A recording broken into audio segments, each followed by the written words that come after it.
Benvenuti, buon fine settimana. Nell'anteprima di oggi tocchiamo una corda importante, tocchiamo un tema importante che è quello della sicurezza legata agli animali, legata alle corse clandestine dei cavalli. Oggi, ultima puntata, abbiamo voluto, della stagione ovviamente, abbiamo voluto così aprire in maniera diversa, fuori dal dibattito politico. Parleremo oggi del business, della criminalità organizzata, delle corse clandestine dei cavalli, delle scommesse, di tutto quello che gira attorno ai cavalli, anche perché le operazioni, insomma, delle forze dell'ordine continuano e proseguono proprio sul nostro territorio continuamente, e ne parleremo oggi con l'onorevole Eliana Longi, componente della Commissione parlamentare zoomafia, anche perché insomma ci sono iniziative parlamentari in corso per incardinare un po', definire, circoscrivere questo fenomeno. Allora, benvenuta all'onorevole Longi. Grazie. Antonello Mancuso, che è veterinario dell'ASP di Catania, alla mia sinistra il vicequestore Nino Ciavola, benvenuto, perché la polizia ovviamente in prima linea sul campo a reprimere il fenomeno. C'è Antonio Condorelli con noi, in collegamento Claudio Coratella, che è presidente dell'associazione Save the Horse, l'associazione che si occupa di far rivivere questi cavalli, in qualche modo rimetterli nel loro ambiente consueto, consuetudinario, insomma all'aperto, dove dovrebbero stare i cavalli, per riprendere un po' di vigore, di vita, insomma, per ritornare ad essere amati come dovrebbe essere ogni animale. Allora, copertina e poi cominciamo il dibattito su questo tema.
E queste le immagini, insomma, che ahimè ci siamo abituati a vedere. Parto subito dal vicequestore Nino Ciavola, perché qui abbiamo visto la polizia impegnata nel reprimere il fenomeno. Nell'ultima settimana c'è stata un'altra operazione importante che ha smantellato non solo un giro di scommesse, ma anche le stalle abusive, perché poi c'è tutto questo dietro, persone che insomma in qualche modo sfruttano questi cavalli per diciamo, natura ovviamente di business illegale. Grazie intanto dell'invito per parlare di un fenomeno che interessa in particolar modo la città di Catania e la provincia di Catania, non solo appunto il comune di Catania. La Polizia di Stato è impegnata su più fronti in tal senso, sia sulla parte appunto dei controlli tipo preventivo che facciamo unitamente a una sinergia che abbiamo da anni con i medici veterinari del Dipartimento di Prevenzione dell'ASP di Catania, che è ovviamente tipo repressivo, quando non riusciamo che in qualche modo a prevenire il fenomeno con i controlli costanti, continui che facciamo, lo dobbiamo reprimere. Appunto in diverse occasioni abbiamo fermato appena in tempo alcune corse clandestine, in altre occasioni abbiamo dovuto aspettare anche che la corsa terminasse, in considerazione del fatto che gli animali, una volta lanciati in corsa, se dovesse essere fermati potrebbero solo che ferirsi, e quindi a quel punto è meglio, diciamo, intervenire sempre a tutela dell'animale. L'obiettivo ovviamente deve sempre la tutela dell'animale, e chiaramente poi ci sono tutti i reati connessi a questo, all'esercizio delle corse clandestine, ma i controlli di tipo preventivo sono fondamentali perché portano spesso anche a delle sanzioni che diciamo, sono di tipo ovviamente amministrativo, ma anche delle violazioni di tipo penale, come in questo caso. Considerato che negli anni abbiamo certificato, attestato la presenza degli animali in delle condizioni che non erano appunto compatibili con la loro natura, e quindi per tradurre, diciamo, molto più facilmente anche per i cittadini, erano in stalle spalle abusive, dove potevano soltanto ferirsi. Abbiamo un po' di immagini, lo dico alla regia, mentre il vicequestore Sciavola sta parlando, mandiamo queste immagini di questa operazione. L'ultima si chiama Zoccolo Duro. Zoccolo Duro perché effettivamente, nonostante i continui inviti e proprio le diffide formali e con sottoposizione a vincolo sanitario degli equidi, questo non è stato fatto. In questa occasione abbiamo deciso di sottrarre tutti questi animali per chi comunque è restio anche alle violazioni e delle autorità, che quando era stato imposto di doverli trasferire in una sede adeguata, e grazie poi a Save Horse, che è collegata appunto con noi, siamo riusciti a trovare uno spazio idoneo per poter affidare ben 16 cavalli. 23 cavalli sono tantissimi, insomma, non si mettono, no? Guardo il veterinario, guardo l'onorevole Longi che è amante di cavalli per sua natura, no? per interesse personale. Allora, onorevole Longi, noi ci occupiamo di politica in questa trasmissione, parliamo anche di temi di sicurezza, parliamo ovviamente di temi che riguardano i cittadini. Questo tema però è venuto fuori con una riflessione fatta proprio con l'onorevole Longi, perché insomma ci siamo resi conto che, come diceva il questore Sciavola, noi viviamo più del resto d'Italia questo fenomeno delle corse clandestine dei cavalli. Diciamo che in larga misura un fenomeno siciliacentrico, ma più che altro è anche cataniacentrico, perché proprio qui si verificano i maggiori episodi criminali. Sì, io intanto ringrazio la redazione per aver dimostrato grandissima sensibilità su questo tema ed averci dato la possibilità oggi qui di parlare di corse clandestine di cavalli, perché abbiamo proprio evidentemente centrato l'obiettivo che ci eravamo prefissati come commissione delle ecomafie, e quindi quello di accendere un riflettore su questo fenomeno che, come appunto dicevi poco fa, sembra apparentemente circoscritto solo all'area catanese, ma poi andando in profondità attraverso uno studio dell'intero territorio nazionale ci accorgiamo che è vero che Catania è il cuore di queste attività, ma purtroppo questo genere di reato viene perpetrato anche in altre zone d'Italia, anche se ha origini diverse. In Lazio e in Campania, ad esempio, questo business è prerogativa. Che è redditizio? Ci dica un po' di dati che avete voi come commissione parlamentare. Ma guardi, su ogni corsa clandestina le scommesse e l'indotto arrivano a svariati centinaia di mila euro, soprattutto in passato su una corsa particolare che si effettuava lungo la strada che sale sull'Etna, era chiamata la Grand Prix, e lì proprio si scommetteva veramente forte. Ma il problema non è solo quello legato al business illecito delle scommesse. Sarebbe veramente riduttivo pensare alle corse clandestine come un singolo reato di maltrattamento nei confronti degli animali, perché legato a queste attività vi sono numerevoli altri elementi preoccupanti che vanno dall'introduzione della macellazione clandestina e quindi all'interno della filiera alimentare, all'utilizzo di farmaci provenienti dal mercato nero, l'associazione mafiosa. Quindi non possiamo fermarci. Perché la commissione sulle ecomafie si è focalizzata sulle corse clandestine? Perché partendo da lì viene fuori un substrato veramente da attenzionare e da tamponare. Antonio, perché la mafia si circonda di cavalli? Perché è un simbolo. Il cavallo, che è probabilmente uno degli animali più sensibili che esistono, ha degli aspetti, dal mio punto di vista, quasi umani, diventa un simbolo dell'organizzazione criminale. Quando il cavallo vince una gara, sta vincendo un gruppo.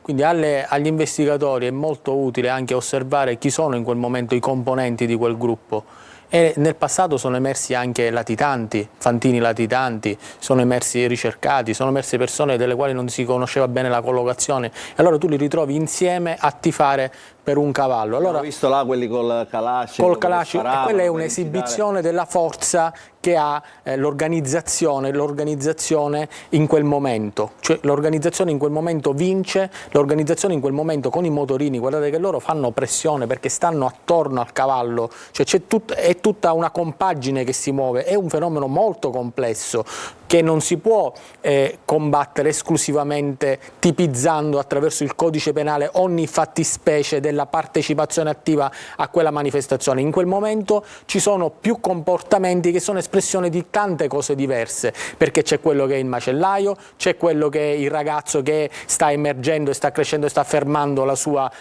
autorevolezza in un gruppo emergente e allora inizia ad avere uno scooter 300 anche se ha 13 anni, c'è il figlio dell'ergastolano che viene rispettato, spunta il latitante all'improvviso e allora si comincia a capire cosa sta succedendo anche dentro la criminalità organizzata e in quel momento è in corso semplicemente non un summit ma qualcosa di più, è in corso una gara, una corsa. Allora questi cavalli devono vincere e devono vincere a tutti i costi. Sono dopati, sono cavalli dopati, certo, e poi dobbiamo passare a livello politico dell'interpretazione di questi fatti, perché in questo la politica è divisa, ne parleremo anche tra poco. Allora, Antonello Mancuso, veterinario dell'ASP di Catania, che lavora a stretto contatto ovviamente con le forze dell'ordine, diciamo polizia, ma anche carabinieri, perché insomma entrambi sono sul campo per reprimere questo fenomeno. Che cosa trovate? Beh, intanto ringrazio per l'invito. Allora, la collaborazione è pressoché giornaliera, organizzare determinate attività comporta come dire, un impegno grosso. Cosa troviamo? Troviamo equidi che sono detenuti in condizioni, come diceva giustamente il vicequestore Ciavola, in condizioni incompatibili con le caratteristiche etologiche.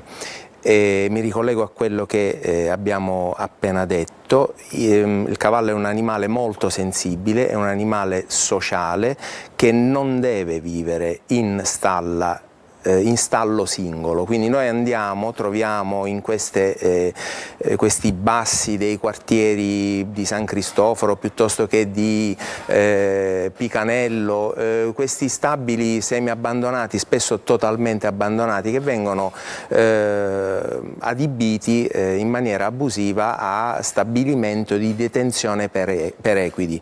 Non è più nemmeno un allevamento, oggi la normativa dal 2022 è profondamente cambiata, quindi il requisito base per detenere, peraltro all'interno della città.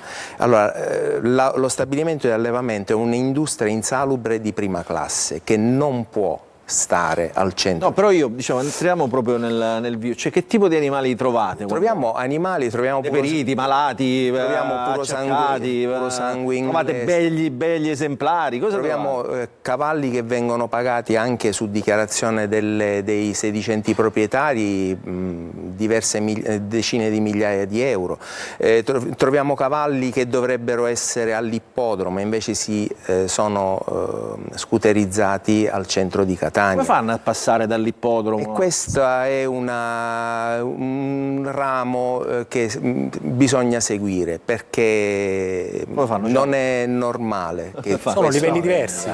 Come fanno? I cosiddetti dall'ippodromo, diciamo dagli accertamenti che abbiamo fatto, ma anche dalle stesse dichiarazioni che loro stessi fanno. Infatti sono cavalli che sono censiti, quindi hanno un microchip o altro, ma sono tenuti, fanno i cosiddetti scarti di pista, come vengono chiamati in questi casi, cioè quei cavalli che non raggiungono la tempistica idonea per gareggiare all'interno di un ippodromo, vengono ovviamente comprati molto meno rispetto al valore di mercato di quando erano appunto nelle condizioni di gareggiare, ma la cosa che a mio parere appunto è importante in questi casi è proprio un punto di vista proprio culturale. Diceva prima il dottore Condorelli, è tutto un problema culturale, questa espressione a volte proprio della compagine mafiosa di voler dimostrare un atto di forza, l'utilizzo delle armi, ma ancora prima bisogna anche andare a investigare da un punto di vista proprio culturale, perché loro sono convinti che questi equidi vengano tenuti con amore, perché effettivamente loro amano questi cavalli in molte occasioni, ma hanno un concetto di amore completamente diverso rispetto a quello che è previsto,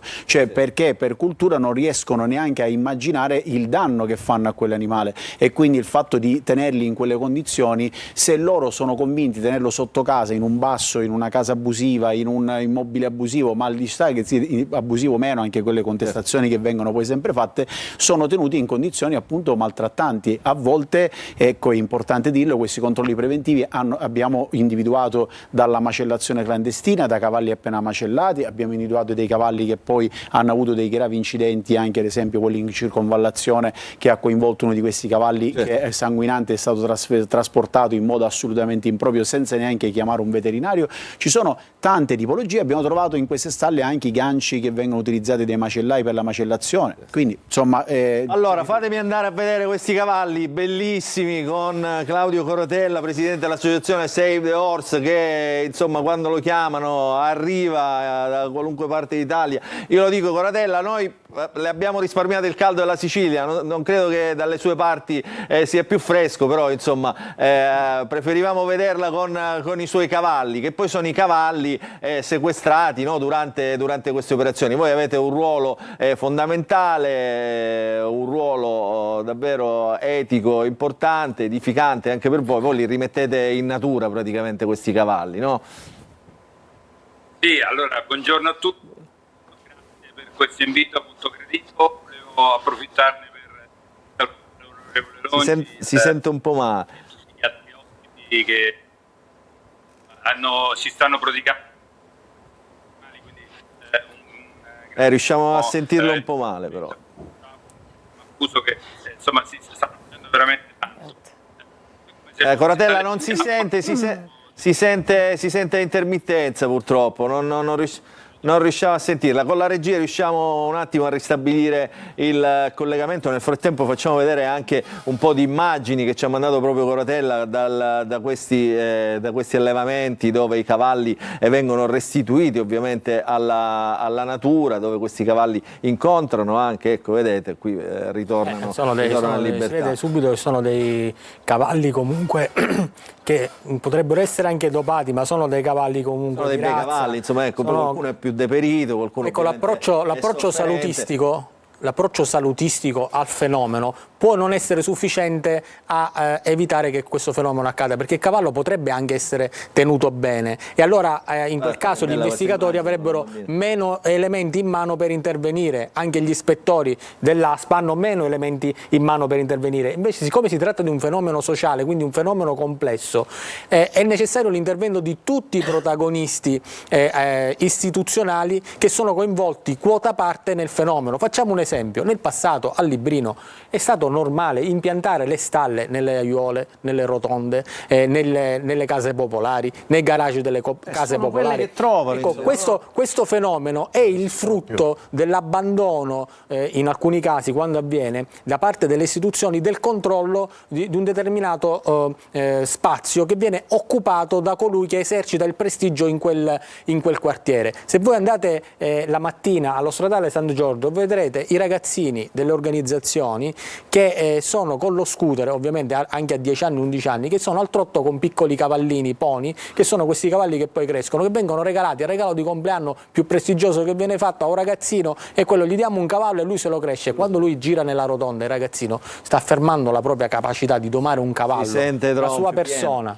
Allora, onorevole Longi, cosa è venuto fuori dalle vostre ricerche? Mi raccontava anche la storia delle bandiere, che erano proprio segnali, no, di appartenenza anche. Sì, assolutamente, come diceva anche il vicequestore, c'è una corresponsione fra le scuderie e determinati gruppi legati alla malavita. È proprio per questo che ecco, come si diceva, solamente attraverso la sinergia e la collaborazione fra tutte le istituzioni questo fenomeno può essere arginato.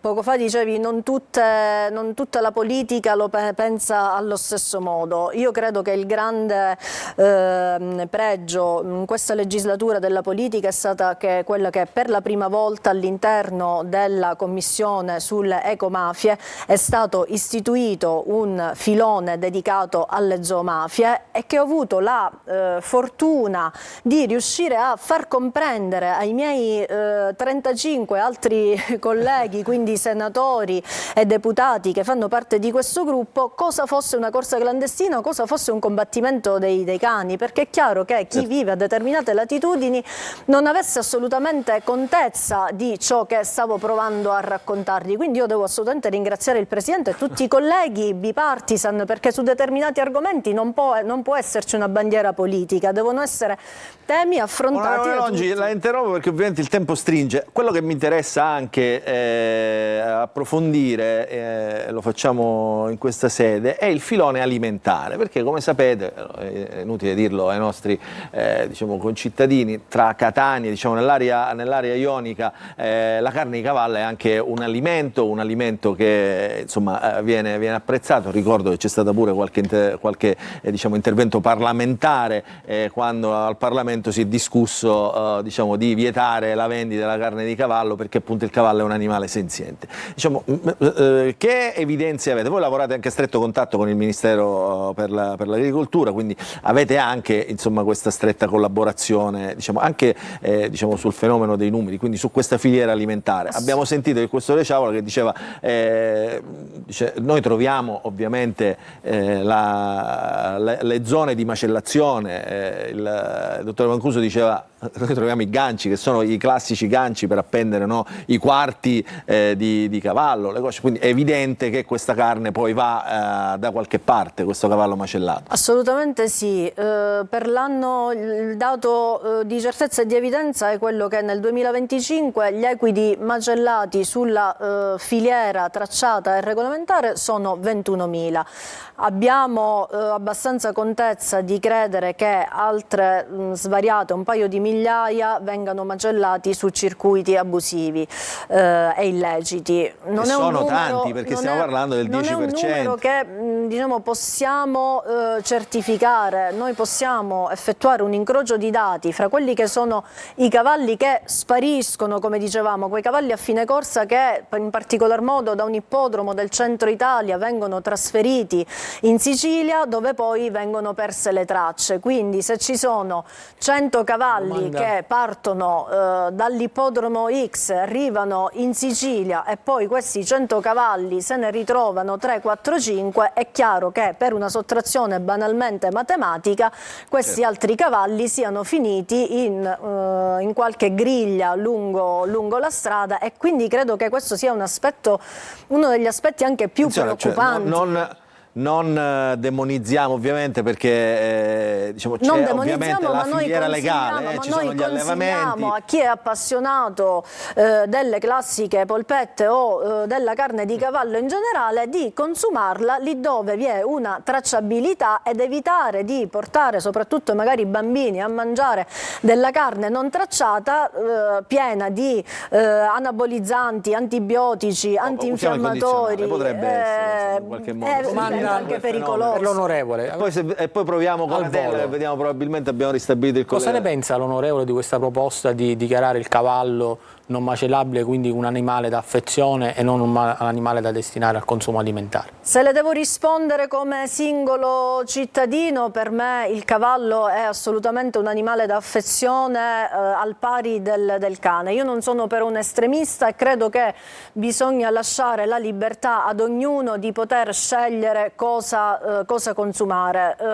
Qualcuno potrebbe pensare così della mucca piuttosto del maiale che magari viene allevato a casa come un cagnolino. Io credo che bisogna trovare sempre un equilibrio e soprattutto mettere al primo posto la salute delle persone e il benessere dell'animale.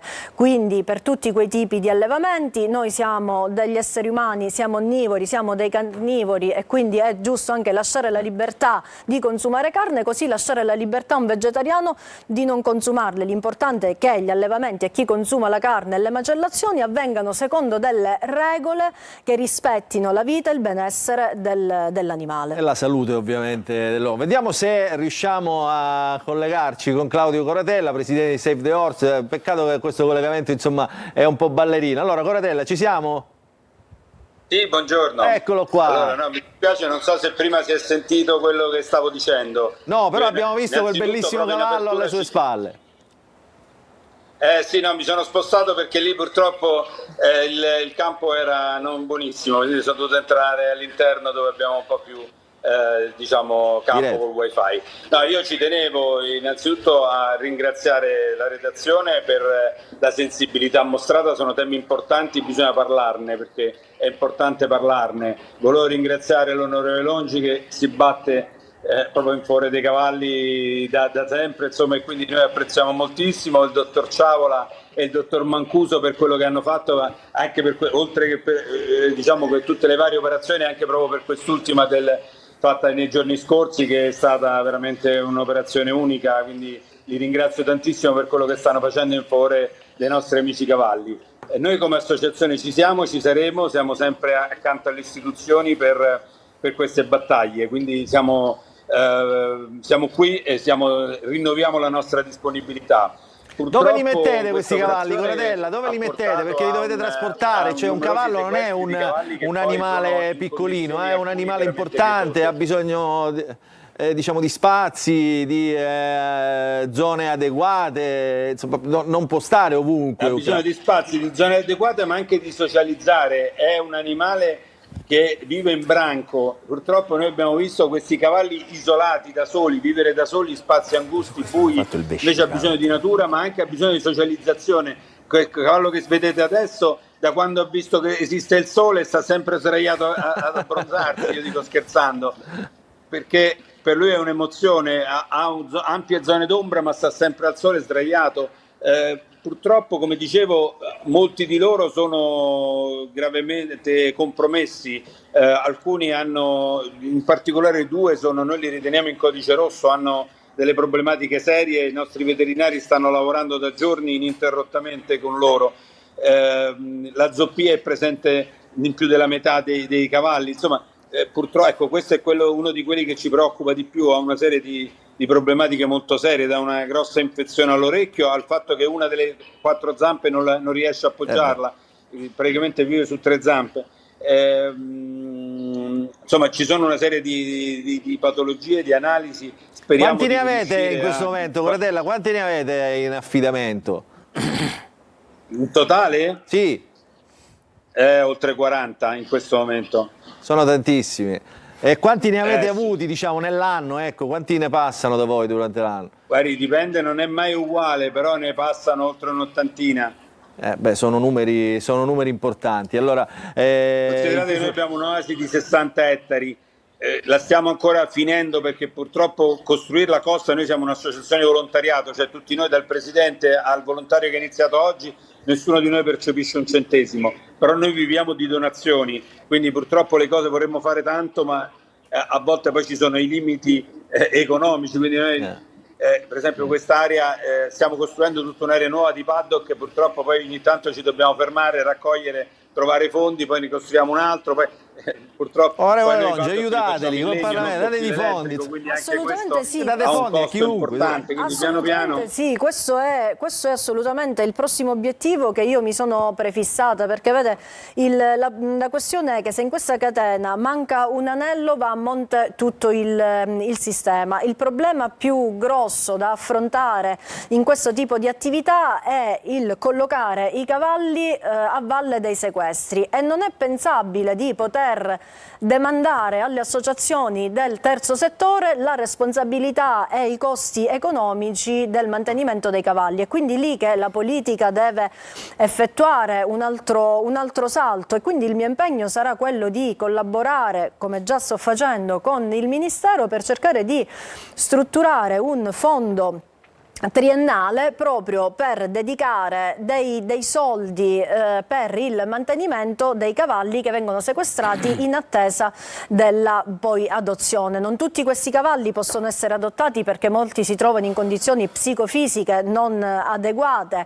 altri possono essere riabilitati, e comunque un cavallo costa il mantenimento circa 300 euro al mese, quindi immaginiamo il costo annuale per tutti questi cavalli che vengono sequestrati. Un ulteriore problema è che questi questi cavalli devono essere allontanati dal luogo del sequestro per evitare ritorsioni, per evitare che questi gruppi vogliono riprenderseli e che possano anche ledere le associazioni e i volontari che li curano e li detengono. Allora, abbiamo finito. Sì, non so se il problema, se posso Corradella, aggiungere una cosa, secondi, proprio pochi secondi. Il problema è soprattutto anche nella fase iniziale, perché giustamente un cavallo, più o meno, considerando quello che mangia e consuma, sono circa 10 euro al giorno, quindi parliamo di 300 euro circa al mese. Il problema è che nella fase iniziale ci sono analisi, vaccini, perché chiaramente nessuno aveva il Cogenz, nessuno aveva i vaccini, nessuno era stato sverminato,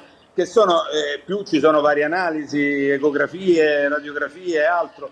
Quindi il costo iniziale di cura è altissimo per ogni singolo cavallo. Non ci pensa mai nessuno. In più la maggior parte di questi cavalli, avendo subito dei forti doping o altro, hanno anche problemi col sangue e via dicendo. Quindi ci sono una marea di cure che vanno fatte e purtroppo poi noi grazie Corradella, grazie, siamo in chiusura, grazie, complimenti per l'attività che fate quotidianamente, vi sosteniamo anche da lontano.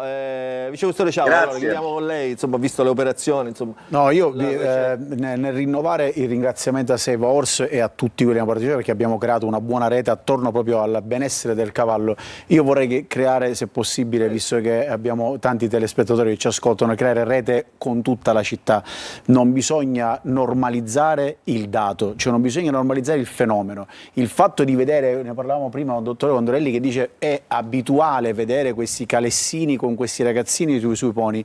Noi vogliamo che diventi abituale come Polizia di Stato la segnalazione da parte del cittadino. Quest'anno abbiamo fatto almeno 4 interventi, non erano mai stati registrati, e questo è il dato positivo, perché dobbiamo parlare delle cose positive. Il cittadino si è stancato di vedere il cavallo in mezzo al traffico smarrito e ha telefonato e ha mandato le fotografie con la nostra app YouPoll, che ripeto, lo dico non per pubblicizzarla ma perché non abbiamo alcun ritorno economico. È fondamentale l'app YouPoll, si possono fare le segnalazioni anche anonime, si possono mandare video, si possono mandare foto, e l'importante, l'intervento nostro sarà immediato, perché dobbiamo riuscire, permettere non solo di in qualche modo arginare il fenomeno, se non sconfiggerlo col tempo, ma bisogna comunque cambiare la cultura, e noi abbiamo registrato tanti cittadini che hanno, diciamo, applaudito alla nostra attività, e il plauso non può rimanere soltanto alla mega operazione, deve essere fatto quotidianamente con le segnalazioni, perché il cittadino sono i nostri occhi sul territorio. Cittadini consapevoli. Allora io ringrazio l'onorevole Eliana Longi, componente della commissione parlamentare delle zoomafie, parlamentare di Fratelli d'Italia. Saluto Antonello Mancuso, veterinario dell'Aspe di Catania.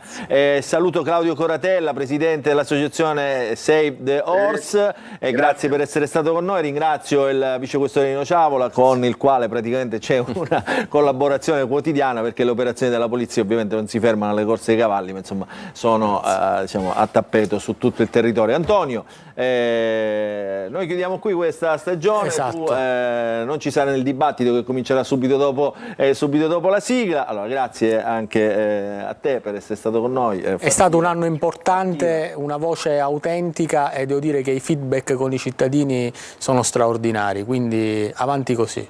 Grazie Antonio. Allora ci fermiamo, dopo la sigla cominciamo il dibattito, gli ultimi fuochi prima dei bagni a mare della politica siciliana. Stanno litigando anche ora, mentre noi parliamo, chi a Zafferana, chi a Catania, chi a Palermo, insomma la politica ha sempre qualcosa su cui litigare. Dopo la sigla comincia il dibattito. Grazie a tutti gli ospiti.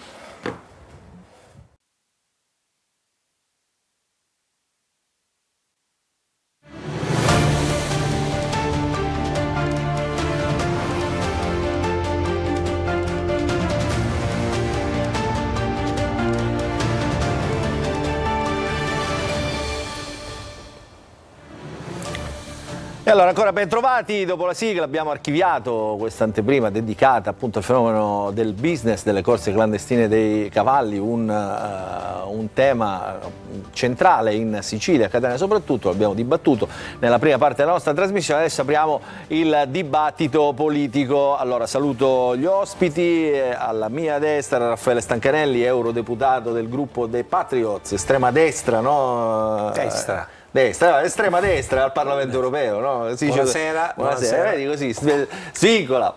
Alessandro Porto di Fratelli d'Italia e la senatrice Daphne Musolino di Italia Viva. Dovremmo avere collegato Anthony Barbagallo, il segretario regionale del Partito Democratico, tra un po' lo collegheremo. Ci colleghiamo anche, li vedo in movimento, con Zafferana Etnea, dove in questo momento è in corso la festa tricolore, o meglio quello che si chiamava una volta la festa tricolore, adesso si chiama Etna Tricolore, la festa di Fratelli d'Italia in Sicilia. Vedo Alberto Cardillo con un ospite che dovrebbe essere il presidente dell'autorità portuale di Messina, chiamiamola così, poi nel tecnicismo diciamo, ce lo facciamo spiegare da lui come si chiama Francesco Rizzo, cioè come si chiama l'autorità portuale, lui si chiama Francesco Rizzo. Benvenuti a entrambi. Allora, sono in questo momento in pausa, evidentemente in pausa di lavori. Allora, cominciamo il dibattito politico, perché centrodestra litigioso, e qui guardo Raffaele Stancanelli che ha una grande esperienza, diciamo, della politica anche regionale, ovviamente, no? Centrosinistra che non fa eccezioni, perché vogliono trovare il candidato, diciamo, ideale per battere il centrodestra. Abbiamo visto ieri anche lì da Fratelli d'Italia qualcuno che non le ha mandate a dire, come Nello Musumeci, che adesso faremo sentire nelle sue dichiarazioni. Arianna Meloni, che mi è sembrata, Cardillo, un po' agitata. Arianna Meloni ha risposto un po' malì, un po' maluccio. No, non è agitata Arianna Meloni, è verace, come piace essere noi di destra. Noi siamo sinceri, così come ci vedono gli elettori siamo, non riusciamo a fingere, siamo poco democristiani in questo senso e riusciamo a trasferire quelli che sono i nostri sentimenti. D'altronde la festa del tricolore, l'Etna Tricolore, sono momenti comunitari in cui si condividono idee e anche passione. E Arianna Meloni è una grande passione e a noi di destra piace fare politica per passione e trasmettere quelli che sono i nostri sentimenti senza infingimenti. Ecco, c'erano tutti, li stiamo vedendo, abbiamo visto Calvagno, Ciancitto, abbiamo visto l'assessore ai beni culturali, Ella Bucalo, parlamentare dei Fratelli d'Italia, qui c'è Alberto Cardillo che è il segretario provinciale, che è uno degli organizzatori di questa kermesse, che ha visto appunto Arianna Meloni ieri a inaugurare i lavori. Arianna aveva il ruolo di istigatrice, Musumeci di moderatore, quello che doveva mediare. E hanno fatto esattamente il contrario. Allora, siccome noi, diciamo, il tema qual è in questo momento? Lo dico per i nostri telespettatori, per capirci meglio, no? In questo momento c'è una partita che si gioca tutta sulle elezioni anticipate. Se dovessero essere anticipate le elezioni regionali, ovviamente si aprono finestre, si aprono prospettive per diversi partiti, tra cui il partito dell'amico di Daphne Musolino, Cateno De Luca, ma anche per Ismaele Lavardera, anche per gruppi come quello del Movimento per le Autonomie, che è un gruppo territoriale. Bisognerà capire come si riposizioneranno gli ex cuffariani. Se l'elezione invece dovesse essere anticipata, ma in election day, quindi con le elezioni politiche, chiaramente questo aprirebbe un altro tipo di partita, perché qui il ruolo, diciamo, più importante lo farebbero i partiti strutturati a livello nazionale, per gli altri è un po' più complicato, giusto Alessandro Porto? Questo è, ne avete parlato voi in questi... Assolutamente. Ecco, chiaramente il segretario ha espresso appunto la non esigenza in questo momento di parlare di elezioni anticipate, perché c'è un programma da rispettare. È chiaro che in concomitanza invece con il programma nazionale, che sembra invece che abbia avuto un'accelerazione soprattutto con la legge elettorale, questo chiaramente potrebbe anche cambiare un poco le regole del gioco. Se si va sicuramente alle elezioni anticipate nazionali, è chiaro che il governo regionale potrebbe anche adeguarsi a questa data, che si parla di marzo-aprile del 2027, ma non perché c'è l'esigenza dal punto di vista elettorale, ma perché c'è un'esigenza di congiuntura di due scadenze che diventa importante soprattutto per i partiti nazionali, perché come hai detto poc'anzi tu, come è successo già nella scorsa tornata elettorale, i partiti non nazionali sono stati un poco, come dire, penalizzati, esatto, perché chi votava Partito Democratico lo faceva sia per le regionali che per le nazionali, chi invece doveva il consenso cercarlo soltanto per le regionali, è chiaro che come dire, aveva dei condizionamenti. Ma tutto ciò, ripeto, deve deve essere dovuto a quello che chiaramente è il programma, secondo me poi anche fa da traino per quanto riguarda anche il resto delle elezioni regionali, è quello del programma nazionale, dove la Premier ha dato secondo me dei segnali forti per quanto riguarda un'accelerazione, ma soprattutto sul programma, ma sulle regole certe, che forse è quello che oggi chiedono. Quali sono queste regole certe? Le regole certe, la legge elettorale. La legge elettorale è certamente regole certe, perché al di là di quello che dicono chi chiaramente è contrario, e come ieri ha anticipato Musumeci, non esiste la legge elettorale perfetta. La legge elettorale è una legge elettorale che serve per governare. È chiaro che se la sinistra perde le elezioni, come è successo negli ultimi anni, è chiaro che non gli piace la legge elettorale che è in corso, perché comunque loro sanno che perderanno e quindi vorranno modificarla in modo tale da poter arrampicarsi sugli specchi e trovare una soluzione alternativa per poter raggiungere il loro obiettivo. Ma è chiaro che quando tu devi fare una legge come il sindaco, l'elezione diretta del sindaco, devi dare una certezza di poter governare, e lo fai attraverso il voto dei cittadini. Mussolino, se ne parla di questa legge elettorale? Se ne parla. Se ne parla, parecchio se ne parla, tra l'altro adesso è iniziata la discussione alla Camera, è iniziata venerdì, proseguirà nei prossimi giorni.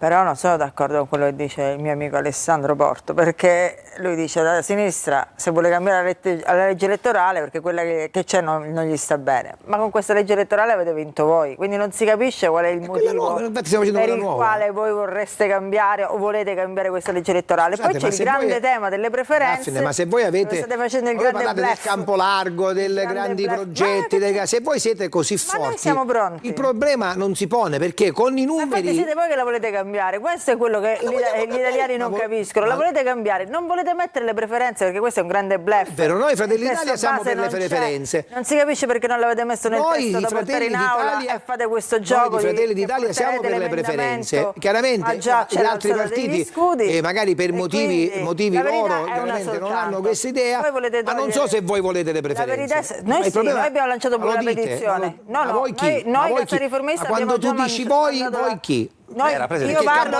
per il mio partito, Italia Viva, Casa Riformista. Io dico soltanto una cosa, lo dicevano i parlamentari ieri, non esiste una votazione in Parlamento del centrosinistra unanime, ognuno votate per i fatti voi, non c'è una sola votazione che voi avete votato unanime, quindi voi parlate di campo largo fuori dall'aula, ma in aula fate tutt'altra cosa. A parte che non è vero, perché su alcuni temi siamo assolutamente d'accordo. C'è anche Barbagallo sulla legge elettorale. La questione delle preferenze è un problema vostro, non nostro. L'ho visto collegato, credo, sì, eccolo qua. No, è frizzato, adesso ristabiliamo il collegamento. Stancanelli, lei che è stato eletto con le preferenze. No, io non so quanti telespettatori ci siano in questo momento in collegamento, ma voi pensate veramente che con le discussioni che avete fatto voi gli elettori si convincono che è necessario andare a votare? Cioè mi sembra assolutamente surreale quello che sta succedendo nella politica, non dico in questo studio, in generale, quando ci sono gravi problemi. Poco fa, prima che noi iniziassimo questo collegamento, c'è stato il servizio sulle corse clandestine, che è un problema serio, così come sono seri tanti altri problemi, e voi pensate che noi politici siamo ascoltati dai cittadini se parliamo di astuseria, a chi serve la legge elettorale, a chi non serve. Ecco, io penso che dobbiamo innanzitutto partire dalla concretezza. Come voi sapete, io non mi occupo di politica regionale da almeno 4 anni, quindi vivo un pochettino fuori, mi occupo di politica, l'ho detto tante volte anche in questa trasmissione, mi occupo di politica europea, lavoro là, faccio il mio dovere, spero di farlo bene ed essere giudicato bene, ma io penso che oggi vi sia, ma al di là degli schieramenti, io sono un uomo di destra, faccio parte di uno schieramento, quindi non ho niente da nascondere. Io penso che oggi vi sia un completo scollamento tra quello che chiede la società, quello che chiedono gli elettori, i cittadini, e quello di cui discute la classe politica di tutti i partiti. Ecco, vorrei un pochettino elevarmi al di sopra degli schieramenti, pur essendo un uomo di schieramento. Io penso che, e i risultati lo dicono, in Sicilia non vota neanche il 50%, in Sicilia votava il 90% fino a qualche anno fa, ecco, per essere chiari. In Sicilia vi è una reazione, il conduttore ha fatto riferimento a Ismaele Lavardera e a Cateno De Luca. Non è che sono... Assolutamente non ho fatto riferimento a Vannacci. Perché... Sì, se facevi riferimento a Vannacci avrei detto anche a Vannacci. Cioè esiste in Sicilia, ma non soltanto in Sicilia, una reazione alla politicante che ormai ogni giorno è sui giornali e anche...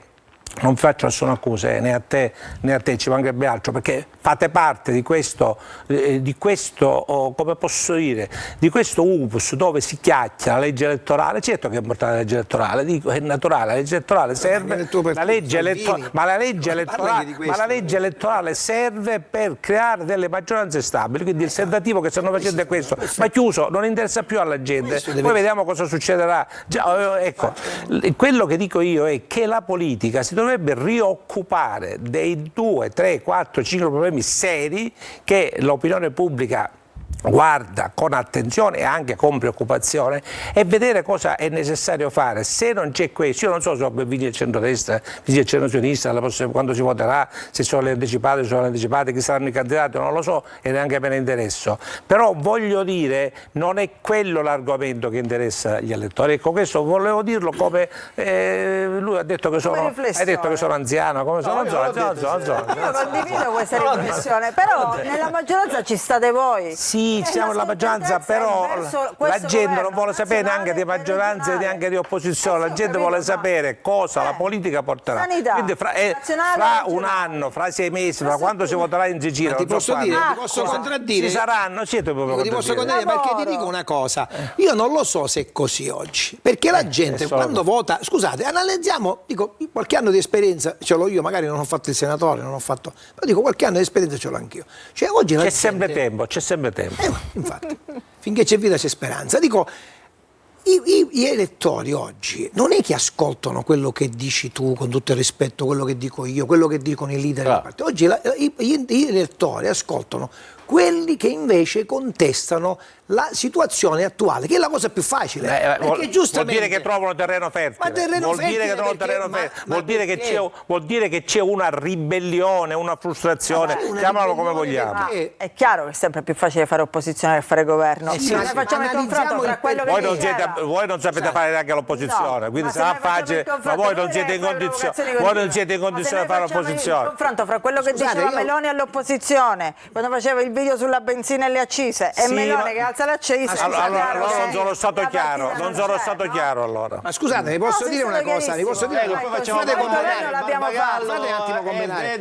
Ma la colpa, il problema non è il sistema elettorale, il problema è quello che noi portiamo in aula e che comunque facciamo apparire il lavoro che noi svolgiamo. Io poco fa nella riunione di Fratelli d'Italia ho detto abbiamo portato in aula alla regione siciliana la riforma, era parlamentare la proposta, abbiamo portato una riforma degli enti locali. E l'avete erano 7-8 punti. Scusate, ma sapete qual era il punto, uno dei punti più importanti di questa riforma? Terzo mandato, ma quale terzo mandato? La fascia del Presidente del Consiglio. Cioè, giustamente, io da casa che sento che il problema degli siciliani è la fascia del Presidente del Consiglio questa è bella, comunale. Ragazzi, ma cosa ci aspettiamo? Che la gente poi ci dobbiamo dire... Stai dando ragione a me. Ecco perché poi come i Lavardera rendono bravo. Perché poi contestano quello che è facile contestare, perché comunque c'è un sistema chiaramente che è radicato nel tempo e quindi diventa facile dire che tutto non funziona, perché siamo noi che chiaramente dovremmo un pochettino migliorare, innanzitutto la classe politica. Dico io, non sono ho qualche anno meno ancora nel senso, dico, però certamente non sono io il futuro della politica, quindi mi permetto di dare qualche mettere limite alla provvidenza divina. Io non sono per allora Barbagallo ha sentito un po' il tema, no? Stancanelli dice è inutile che parlate, discutete, lei è parlamentare nazionale oltre che essere segretario regionale del Partito Democratico, quindi oltre a sentire ovviamente tutte le vicende del suo partito all'interno della Sicilia vive l'esperienza parlamentare nazionale. Stancanelli dice questa politica è davvero distante dagli interessi reali dei cittadini. cittadini che hanno a che fare con altri problemi, che sono quello dell'economia, quello della sanità, quello delle infrastrutture, quello dei trasporti, insomma tutto quello che ovviamente concerne la vita quotidiana dei cittadini. Poi arrivano personaggi, diciamo tra virgolette, populisti, non me ne vogliano i vari Cateno De Luca, Lavardera, Vannacci eccetera, che riscuotono l'attenzione e i consensi dell'elettorato, e questo, diciamo, al di là poi di chi vanno i consensi, questo poi sposta l'attenzione su quelli che sono i temi reali che vengono messi inevitabilmente di lato per inseguire appunto poi il populismo. Barbagallo. Ma sì, ho ascoltato un intervento. Io credo che sia considerale in questo momento per il governo quello che pensa la gente, aumentata dalla circostanza che si pensa di ritoccare la legge elettorale con le tante priorità invece che ci sono in questo momento nel Paese. Penso pure che non è un bel esercizio quello di dare pagelle di meritocrazia rispetto ad altri colleghi. Vale per Cateno De Luca, per le opposizioni o per Ismaele Lavardera. Probabilmente i tempi stanno cambiando e magari la capacità di comunicazione, il modello di comunicazione, l'uso dei social stanno rompendo le tribune politiche a cui eravamo abituati qualche anno fa, e quindi c'è un nuovo modello che parla al Paese. Sull'astensionismo in Sicilia, come dire, un po' condivido l'analisi di Raffaele, nel senso che la gente è più disaffezionata, non sente e non trova politici che sono in grado di interpretare al meglio le esigenze dei cittadini, però è anche vero che il tessuto siciliano sta cambiando, ci sono tantissimi, decine di migliaia di siciliani che sono residenti all'estero, come dire, che vivono all'estero, vivono nel resto d'Italia e non possono votare. Credo che questa è una grande ingiustizia su cui il centrodestra continua a voltarsi dall'altra parte. Il voto dove vivo è un tema, anche per le elezioni amministrative, le elezioni regionali, le elezioni politiche, tanti non avranno la possibilità di votare. Io ho due figlie grandi e ahimè non vivono più neanche in Sicilia, ma sono tanti i casi di gente di famiglie che hanno i due figli maggiorenni che studiano fuori, e credo che su questo la politica dovrebbe dare una risposta e la dovrebbe dare in tempi veloci. Sull'adeguatezza poi della capacità di fare opposizione, io credo che non è il caso di fare grandi previsioni, poi decideranno che come sempre sono quelli che hanno sempre ragione. Ci vedremo come funziona. Adesso poi ne parliamo ovviamente. Nel frattempo dicevo, do il benvenuto all'assessore ai trasporti della regione siciliana Alessandro Aricò, che è a Zaffera Netnea per la convention di Fratelli d'Italia, convention nella quale voi insomma vi siete dati, come si fa in questi casi, no? Anche un'agenda sui temi da approfondire. Alessandro Porto poco fa ha parlato di enti locali, avete parlato di pubblica amministrazione, parlerete ovviamente, se non l'avete già fatto, di infrastrutture, parlerete, insomma avete parlato di ETE, insomma tutti i temi che in qualche modo sono calati sul territorio Sicilia, però anche questi voi ve li raccontate e voi ve li commentate, no? Questo è il tema. Ricò. Ma non è proprio così. Innanzitutto voglio salutare tutti gli intervenuti dallo studio, ma i tanti che ci ascoltano da casa. Capisco la battuta, ma non è assolutamente così. Noi ce li raccontiamo e diventano materia programmatica per la fine della legislatura e l'inizio della prossima.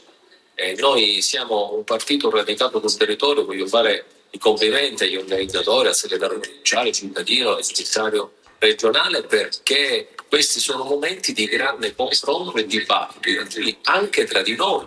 A volte non la pensiamo allo stesso modo e quindi ci serve sederci, confrontarci su temi importanti come quello dei trasporti, delle infrastrutture, dell'ambiente, dei beni culturali, della proiezione che la Sicilia deve avere verso il mare, verso il controllo del territorio, riguardo anche alla protezione del territorio innestata alla protezione civile. Abbiamo dibattuto e stiamo dibattendo di questi temi con i quali poi ci confronteremo ci stiamo confrontando con la nostra classe dirigente, con i tanti militanti che diventano in queste occasioni protagoniste, perché sono proprio loro che ci danno l'indirizzo dove andare, quali sono i temi che loro raccolgono sui territori, e poi ci confronteremo naturalmente per le prossime elezioni, in cui già avremo il programma elettorale ben definito che è frutto di questo genere di incontro. Arrigo, secondo lei si voterà prima, si voterà anticipatamente?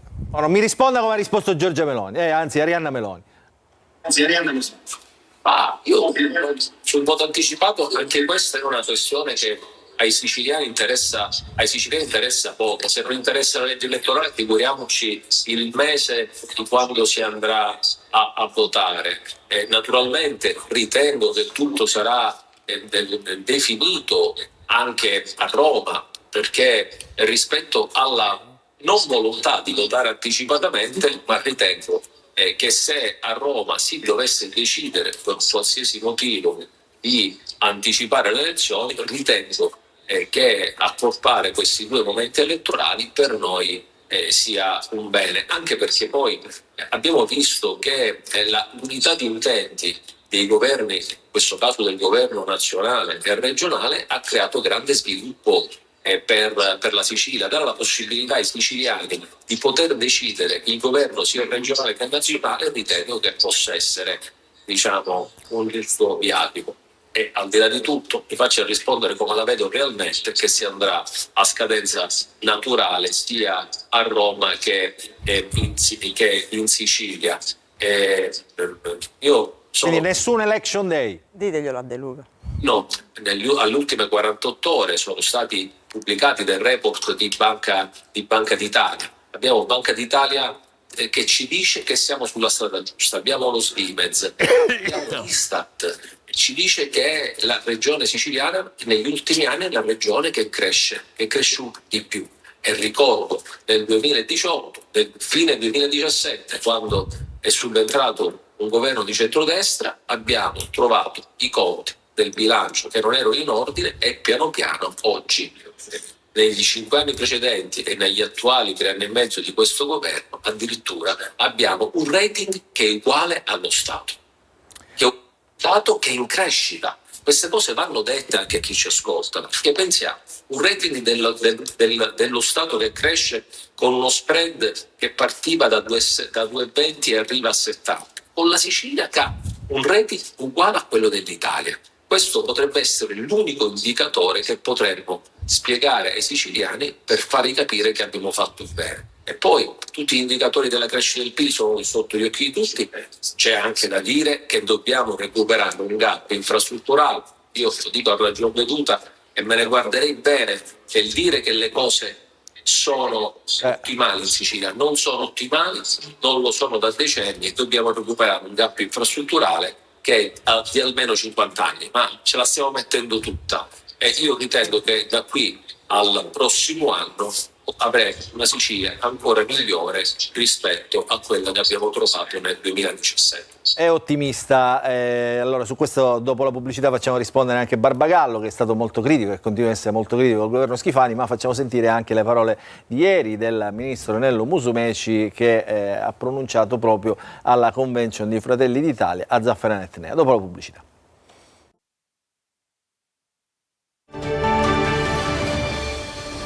Rientriamo in diretta. Allora, la risposta all'assessore Aricò, che ha parlato comunque di una Sicilia in crescita, di un governo regionale che sta facendo bene in Sicilia a un anno dalla scadenza, almeno sulla carta, volevano commentare Daphne Musolino e Anthony Barbagallo. Daphne Musolino, la casa riformista, partito di Renzi, Italia Viva, e il Partito Democratico rappresentato da Anthony Barbagallo. Allora, cominciamo da Musolino, che è qui in studio. Ma io sento delle favole incredibili, la Sicilia sta crescendo, lo sviluppo sta aumentando, ma dov'è questo sviluppo? Nella realtà, con le persone ci parlano, si confrontano, hanno cercato di farsi una visita specialistica, hanno chiamato un CUP per sapere se la sanità siciliana è migliorata, le visite sono sempre le stesse, le liste d'attesa non sono state abbattute di nulla, i trasporti trasporti, lo ammette lo stesso assessore, sono penosi. La settimana scorsa sulla A18 la gente è rimasta in fila per ore, consiglio di amministrazione del CAS l'hanno nominato loro, non c'è nessuno che si dimette, nessuno che prova vergogna, nessuno che ammette il fallimento, nessuno che dà spiegazioni, non si premurano neanche di mandare le squadre a dare aiuto e soccorso ai cittadini abbandonati sotto il sole. Non lasciamo stare la ferrovia, dove addirittura il raddoppio ferroviario sulla Fiumefreddo Catania è stato anche bloccato, è stato tirato fuori dal PNRR perché non si riuscivano a rispettare i tempi e andrà con altre linee di finanziamento quando non si sa. Addirittura l'amministratore di RFI si dimette dopo l'incontro con Salvini perché evidentemente su qualcuno si doveva scaricare la colpa e se l'è dovuta prendere Donnarumma. Ma di che stiamo parlando? L'unica iniziativa per il lavoro in Sicilia l'hanno fatta col South Working, che significa che loro vogliono pagare alle aziende per dirgli di assumere delle persone e consentire di lavorare in smart working, quindi col collegamento dalla Sicilia. Questo è un modello di sviluppo?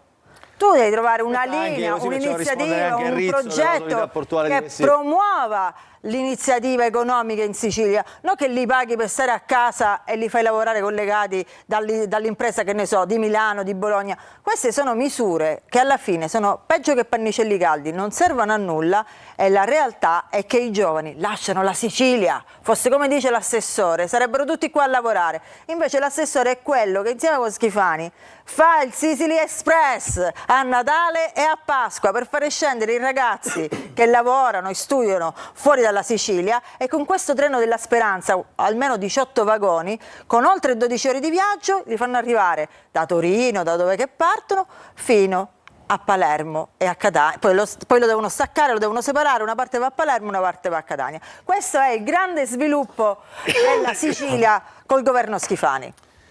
E i dati ovviamente di Svimez e Infocamere dicono anche che se ne stanno andando alla Sicilia non solo i giovani laureati in cerca di fortuna, sono aumentati negli ultimi anni dal 20% pensate al 60%, ma se ne stanno andando anche i manager che ovviamente acquistano esperienza, ma poi cercano ovviamente anche loro fortuna e stipendi più importanti nel nord Italia, ma soprattutto all'estero. Quindi una Sicilia che si sta spopolando.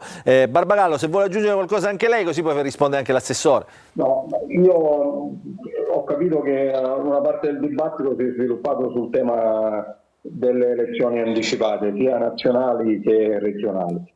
Io credo che è opportuno, perché la questione investe prerogative che non sono soltanto delle forze politiche, sono del Presidente della Repubblica per quanto riguarda il Parlamento e del Presidente della Regione per quanto riguarda le elezioni regionali. L'ultima volta fu proprio la giunta di governo su proposta del Presidente della Regione Musumeci a individuare l'election day. Quindi io credo che lo sport delle previsioni insomma non è tanto semplice. Quello che conta per noi è il dato politico, quello che diciamo da mesi, che il governo Schifani sostanzialmente ha esaurito la sua funzione politica. Io credo che mai come adesso il centrodestra ha raggiunto il punto più basso. Io sono e resto garantista, ma il livello che emerge dalle intercettazioni, lo squallore delle clientele che riguarda tantissimi deputati di centrodestra e un metodo di costruzione del consenso che ormai è arrivato sottoterra, deve far riflettere. Per questo noi chiediamo e continuiamo a chiedere, anche alla luce dei fatti accaduti nelle ultime settimane nella provincia di Caltanissetta, le dimissioni di Schifani. Io ho ascoltato quello che ha detto Alessandro Arrigò, che io rispetto prima come persona e poi come politico, siamo stati tanti anni colleghi in ASP, però di questi anni restano ferite profondissime. La più profonda che riguarda le infrastrutture, anzi le due più profonde, sono il definanziamento della Modica Cipri, su cui l'assessorato che ha presieduto e che gestisce, a cui è preposto Arrigò, ha responsabilità gravissime per un'opera finanziata da noi con la De Michele al governo, e il CAS non è riuscito in oltre 2 anni e mezzo a definire un progetto esecutivo e si è definanziato l'opera, delle opere più attese, che garantirebbe al sud-est uno sviluppo significativo. E l'altra è il nodo Catania. La Meloni e Salvini non hanno finanziato una grande opera per la Sicilia da 4 anni e mezzo di governo. Catania è l'unica parte della rete TEN-T non finanziata. Io non lo so se servirà un assessore alle infrastrutture di Catania, ma certamente il raddoppio ferroviario da Piazza Europa ad Aquicella oggi è un'opera fondamentale su cui il governo Meloni e il governo Schifani hanno messo 0 euro. Allora, Aricò e poi rientriamo in studio perché anche Staccarelli immagino voglia dire qualcosa su tutto. Ma io spero innanzitutto che i dati che si ritengono bassi del nostro partito di Fratelli d'Italia rimangano sempre gli stessi, quelli di oggi, che continuiamo ad essere il primo partito e siamo al 30% del gradimento da parte degli italiani. Dopodiché i dati che ho voluto rappresentare non sono sicuramente dati di parte o dati del governo regionale, sono dati che ci danno soggetti terzi. E mi sono dimenticato che anche siamo la prima regione d'Italia come spese dei fondi di coesione. Dopodiché, per quanto riguarda il lotto 9 della Siracusa Gela, è un'opera straordinaria che sarà finanziata entro quest'anno. Ricordo che il finanziamento voluto nel 2015 avrebbe finanziato soltanto una parte, già il progetto esecutivo, e ci siamo impegnati entro quest'anno di finanziarlo. Per quanto riguarda le opere infrastrutturali, al di là che siano uscite dal definanziamento da parte del PNRR, continuano ad essere ad andare avanti. Dopodiché ricordo anche per i tanti siciliani un provvedimento, e mi dispiace che la possibilità di far tornare centinaia se non migliaia di giovani a Natale o a Pasqua sia vista come un'esperienza negativa, però abbiamo dato la possibilità ad 1.100.000 siciliani di partire da e per la Sicilia, di avere uno sconto che va dal 25 al 50%. E ricordo anche la cantieristica, siamo la prima e l'unica regione d'Italia ad avere costruito una nave all'interno del territorio siciliano, che è la Costanza I di Sicilia, una nave che è stata commissionata nel 2023 ed è stata varata nel 2025 e nelle prossime settimane collegherà Porto Empedocle con Lampedusa e ha fatto tornare centinaia di giovani dai cantieri da fuori dalla Sicilia e in Sicilia stessa. Questi sono dati. Dopodiché, se si vuole fare polemica e se come ha fatto l'onorevole Musolino, vuole prendere la 18, che non era 18, e ci vuole mettere qualcosa come un vellone, non era la 18, non era un'autostrada del consorzio Autostrade. Pur tuttavia ci sono problemi e nei fondi di coesione abbiamo stanziato quasi 300 milioni di euro nelle strade, nell'autostrada che gestisce il consorzio Autostrade Siciliane.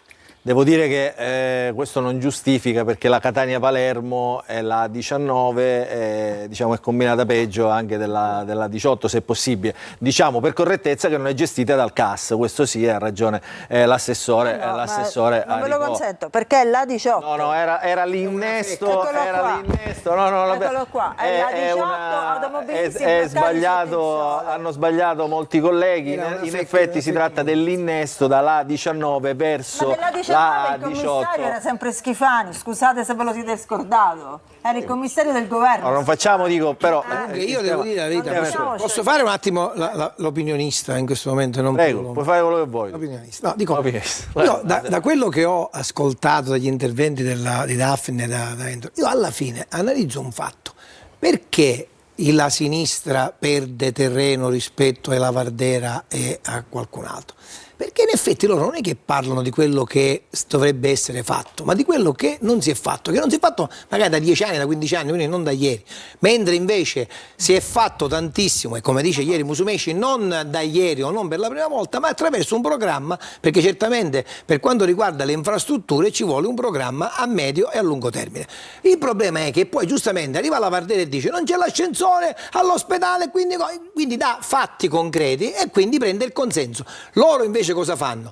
Non avete fatto nulla per questa cosa. La gente dice ma vabbè, non avete fatto nulla e quindi cosa dovreste fare? Ma non lo dicono mai. Io non ho mai sentito una proposta alternativa a quella che noi non abbiamo fatto. Ma io ho fatto l'opinionista, quindi come dire, ho voluto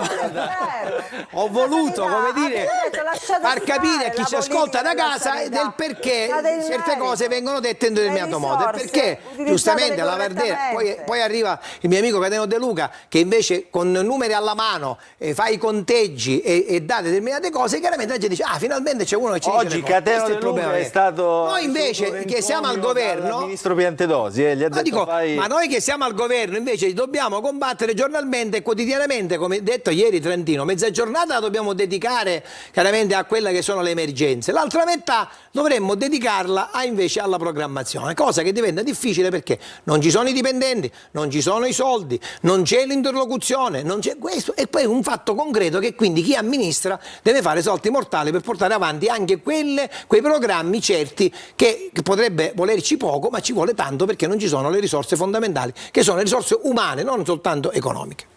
Allora, io intanto vedo che si è accomodato, è stato cambiato l'assessore Aricò da Fabio Fatuzzo, commissario unico alle acque, un altro tema importante, appunto, questo un altro grande tema. Poi tra l'altro ci sono anche tutta la storia delle gestioni che è sempre difficile da decifrare. Stancanelli, io diciamo vado da lei perché uno che se la guarda, come dire, all'interno. Scegliere se fai lavoro parlamentare, dai che sei sindaco o da deputato regionale. La possibilità, il punto di vista. No, io ho ascoltato tutti con estremo interesse e devo dire la verità, l'assessore Aricò ha detto dei dati, non è che ha fatto propaganda, ha elencato dei dati, che sono fra l'altro dati imparziali ed indipendenti, cioè su questo io vorrei seguire il ragionamento che ha fatto Alessandro, cioè non è facile fare l'opposizione a parole, è più difficile fare l'opposizione costruttiva che aiuti a migliorare le cose che non funzionano, ma Aricò ha espressamente non ha affermato, elencato i dati obiettivi che risultano da tutto. Ma allora perché c'è la crisi di consenso? Questo è il problema che dovremmo porci. Perché c'è questa crisi di consenso che non va a voi? Non va a voi, non vi fate illusione. Voi non esistete nell'immaginario come forza di governo, ma è così. Non è una provocazione, è una realtà di fatto, è una realtà. Cardillo, quanto vi manca Stancanelli? Voi avete. Ma non è andata neanche. Ma in Sicilia. Ascoltami, voi in Sicilia avete vinto una volta sola, quando il centrodestra si è diviso. Ma quando il centrodestra è unito non vincerete mai, perché non avete nessuna proposizione da fare. Ma perché voi Ettore Barbagallo sa quando lo stimo e quando lo rispetto, abbiamo un bel rapporto umano e personale, ma lui è a capo di un partito che non sa dire una parola di concretezza sull'alternativa che vuole proporre. L'unico problema è il campo largo, c'è o non c'è, casa riformista ci sarà o non ci sarà, nient'altro. Il centrodestra ha lavorato. Sicuramente il centrodestra ha dei problemi, ma questo non lo possiamo negare, ha dei problemi nell'immaginario che vanno superati. Ecco perché sono poi le riunioni ci sono perché il centrodestra è abituato a discutere, quando non discute succedono i patatrac che sono successi per esempio nel 2012, ma questo è successo a Agrigento, succedono tante cose, quindi il centrodestra ha delle difficoltà. Come volete voi, di classe dirigente, tutto quello che volete voi, però sicuramente ha una univocità nella fare le cose, potrebbe fare meglio, senza dubbio potrebbe fare meglio. Quindi io non penso che voi abbiate, con tutto il rispetto che ho nei tuoi confronti, che abbiate l'autorevolezza per proporre un'alternativa alla Sicilia. Allora l'alternativa sapete che la deve proporre il centrodestra stesso, cioè avere la capacità di programmarsi, di andare dietro alle esigenze che la gente dimostra, e lo dimostra come? L'ho detto nel primo intervento, lo dimostra astenendosi, criticando, affidandosi a chi io non mi sono permesso di dare pagelle né alla De Luca né alla Vardera, anzi ho detto che loro rappresentano quell'esigenza di protesta che poi la gente c'è, e che c'è l'astensionismo, la protesta, le difficoltà. Non farei valutazione di ordine giudiziario, questo lo dico a Barbagallo, si deve essere sempre garantisti, sempre, sia se è avversari sia se si è, e lo dice uno che è stato sempre garantista anche nei confronti degli avversari politici. Immagina che al Parlamento europeo in Commissione Iuri ho votato a favore di un deputato di sinistra perché ritenevo che non fosse giusto che andasse a processo, quindi immagina se io non posso dire queste cose. Allora La politica siciliana ha bisogno di elevarsi, e non si eleva con la protesta fine a se stessa, né si eleva con le valutazioni che fate voi. È un ragionamento che il centrodestra deve fare se vuole rivincere le elezioni, è un ragionamento che il centrodestra deve riuscire, perché l'ha detto benissimo Alessandro. L'esempio di Agrigento, come l'esempio di Bronte, come altri esempi, sono la dimostrazione che qualcosa non funziona nelle classi dirigenti, che qualcosa non funziona, perché se si può dare la colpa a chi non ha appoggiato un candidato, o per esempio ad Agrigento, la stessa colpa la do a chi, se nel suo schieramento prende il 60% e poi il candidato sindaco prende il 35%, ci sarà un motivo per cui non è stato votato. E allora attenzione, non buttiamo la croce contro questo o contro quello, ma cerchiamo di sederci a ragionare. Questo è l'invito che posso fare io, e questa è la valutazione che posso fare io. Però, diciamo, siccome quando ci sono delle divisioni, però quando ci sono delle divisioni bisogna guardare tutte e due, no? le campane. Evidentemente da un lato e dall'altro c'erano gli interessi da non andare in comune, parlo nel caso delle amministrative, così come negli altri casi in cui ci si divide politicamente. Ho detto proprio questo io. Non è detto che il responsabile sia questo. Ha fatto un po' il democristiano. Non ho fatto il democristiano, non mi appartiene, quindi non mi appartiene. Nessuno ha votato. Allora, chi voleva parlare? Barbagallo. Sì, per precisare due questioni sull'intervento di Stanganelli, che è opportuno fare chiarezza su un aspetto. Intanto sul garantismo, io sono garantista e per me la mia storia parla. Io nell'ultima seduta alla Camera ho votato l'insindacabilità per le intercettazioni di Saverio Romano, quindi sono serenamente garantista, però il problema qua è un altro rispetto a quello che è accaduto nel centrodestra negli ultimi anni. Quando dal tenore delle intercettazioni emerge in modo chiaro e netto un metodo di costruzione del consenso malato, come è successo nel caso Cuffaro, come è successo negli altri casi che hanno riguardato i deputati di centrodestra, in cui emerge in modo chiaro che venivano bloccate assunzioni per favorirne altre, venivano utilizzati i soldi pubblici per mance e mancette che non avevano nulla a che vedere con il bene comune.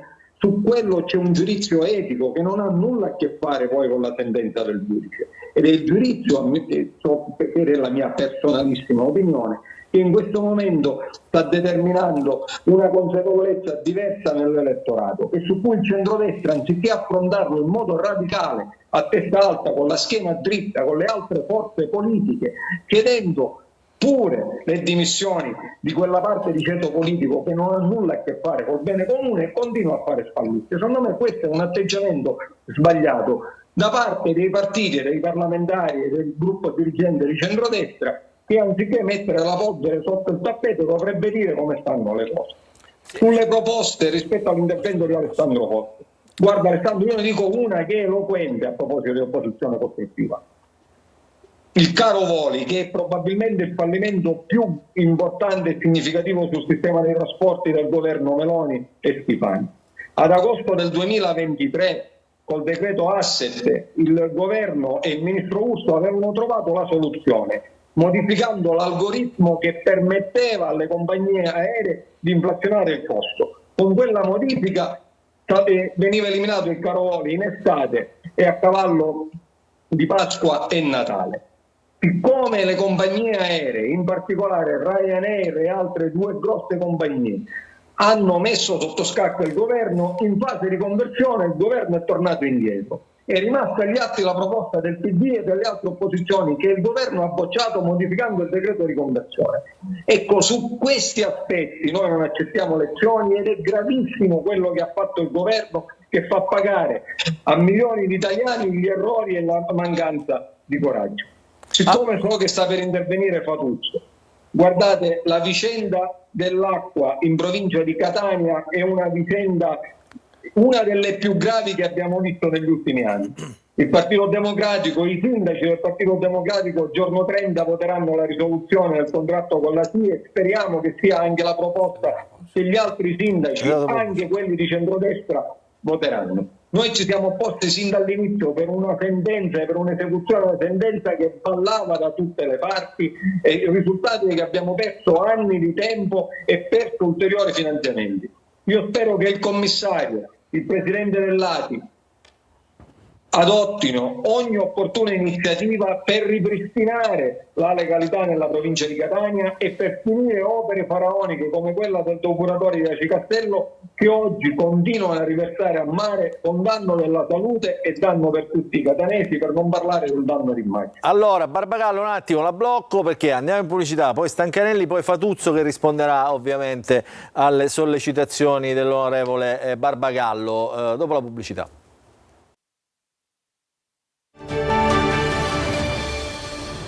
Rientriamo in diretta. Io l'ho detto, devo registrare il dibattito dietro le quinte. Lo dico ogni puntata, non lo faccio mai perché ne uscirebbe un'altra trasmissione davvero Io lo posso dire tranquillamente, piacevole. Allora, Barbagallo ha sollecitato poco fa il commissario Fatuzzo, che è a Zafferana insieme ad Alberto Cardillo, commissario provinciale di Fratelli d'Italia, per la convention di Fratelli d'Italia, sulla questione acqua. È sollevato anche il caso della tariffa della SIE, che ha creato molti disagi ovviamente agli utenti, soprattutto della fascia ionica. Molti comuni del Catanese si sono ritrovati, gli utenti di molti comuni del Catanese si sono ritrovati a pagare bollette esose proprio per il passaggio a questo gestore. Insomma, una vicenda anche tecnicamente complicata da spiegare, però insomma questo è, e quindi adesso si chiede ovviamente la risoluzione di questo contratto. Fatuzzo, da dove vuole partire? Non tempi televisivi, Fatuzzo. Televisivi, non europei, quindi possiamo parlare tranquillamente. Anche perché l'argomento non si può affrontare in 3 minuti. È un argomento estremamente, delicato e complesso, perché parte dal 2004 e con Barbagallo tante volte ne abbiamo parlato anche quando eravamo assieme nel Consiglio di amministrazione dell'Acoset, che abbiamo risanato dopo che abbiamo trovato nel 2010, sto parlando quindi di preistoria, in condizioni tali da essere tentati di portare i libri in tribunale.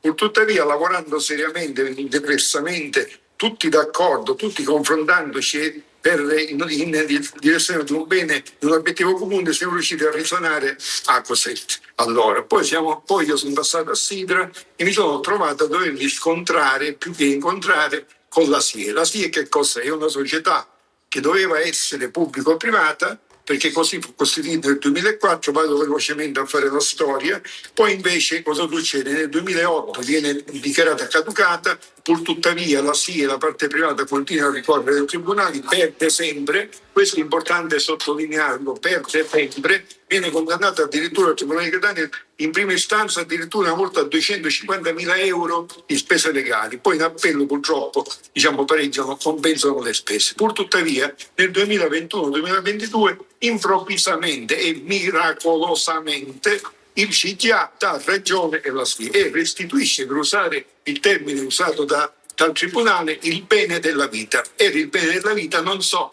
se è stato anche il bene della città di Catania, della provincia di Catania e degli utenti di Catania. Perché?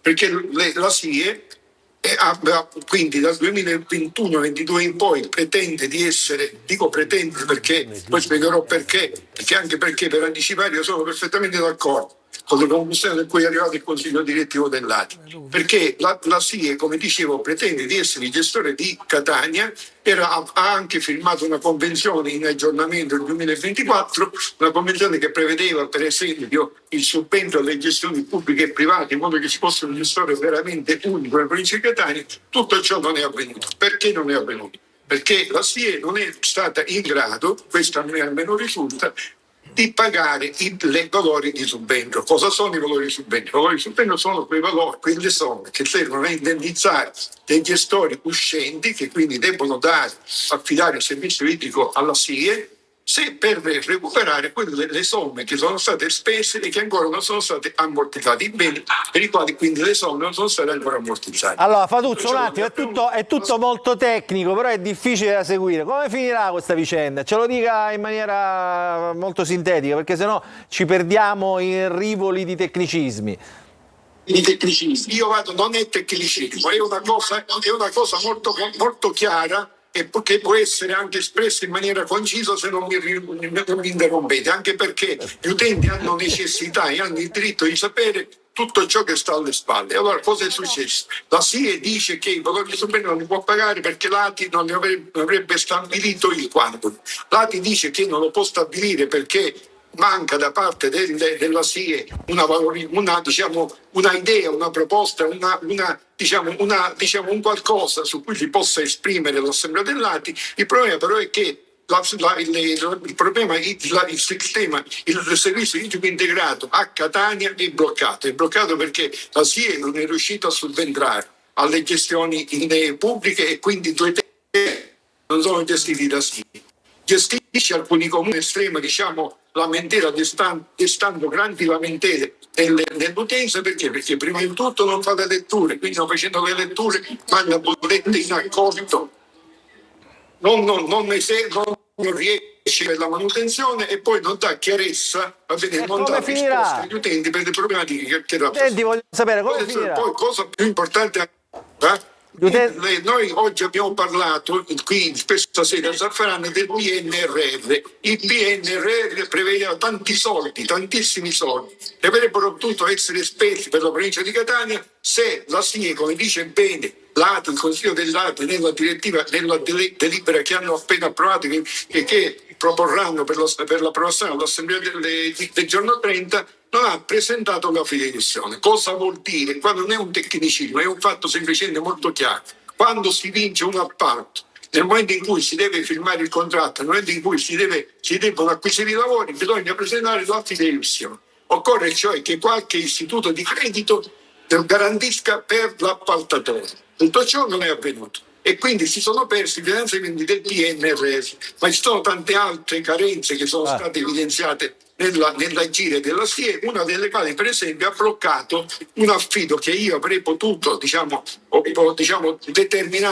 definire con la SIE, perché io ho chiesto che la SIE dimostrasse la capacità tecnica, organizzativa e finanziaria per poter effettuare dei lavori a un lotto di Vista Bianco che era stato addirittura già affidato in gara dal precedente commissario, che fu bloccato dal TAR perché il TAR disse che questo intervento, parlo del secondo lotto di Vista Bianco, doveva realizzarlo la SIE. Ovviamente però la SIE avrebbe dovuto dimostrare la capacità tecnica, organizzativa e finanziaria. E invece tutto questo ad oggi non è stato dimostrato e quindi io non ho potuto proseguire in questa attività.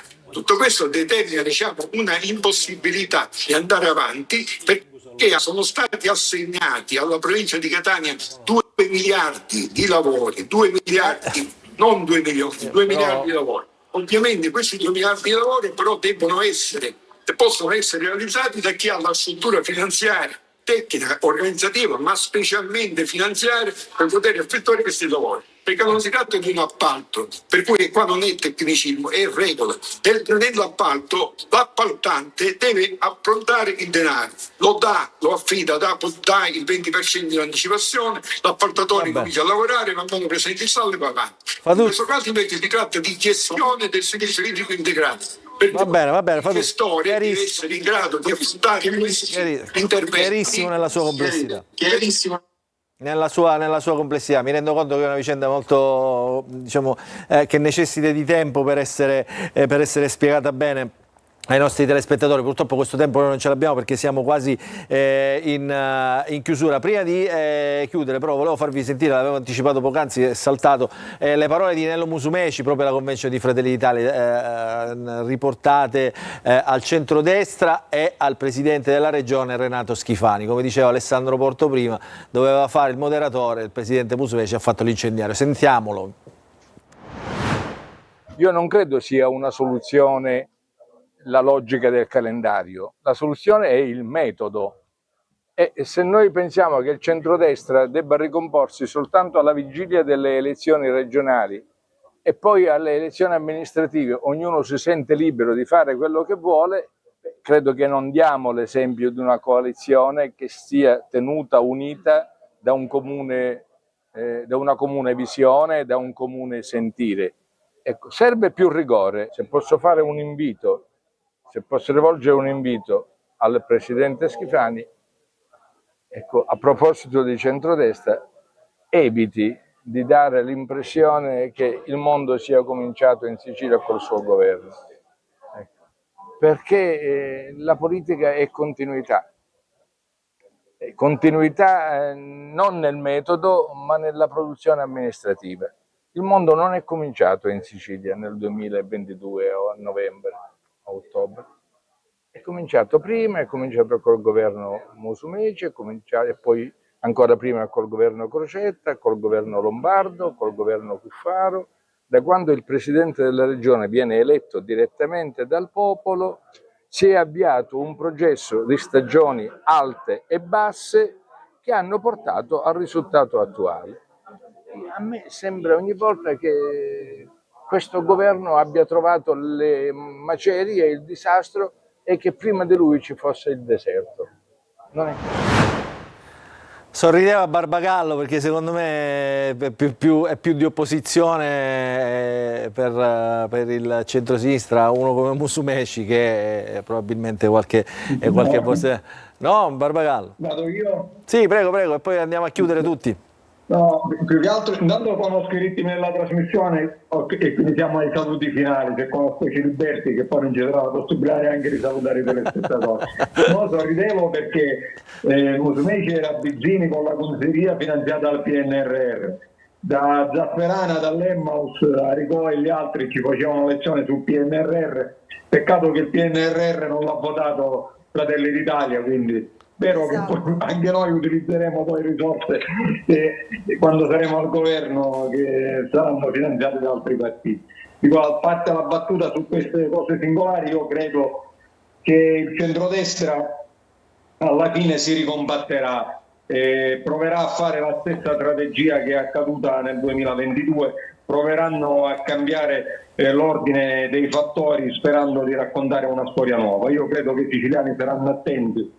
Se il centro-sinistra è bravo, paziente e alla fine troverà una soluzione che tiene tutte le opposizioni insieme, non ci prendono più. Però c'è questo se davanti che è sempre un'incognita, no? Che dice Stancarelli? No, ma io ho stima di Anthony Barbagallo, ha messo un se quanto una casa che è significativo. Se è bravo, mi pare sia difficile. Io invece volevo soltanto puntualizzare una cosa, Anthony.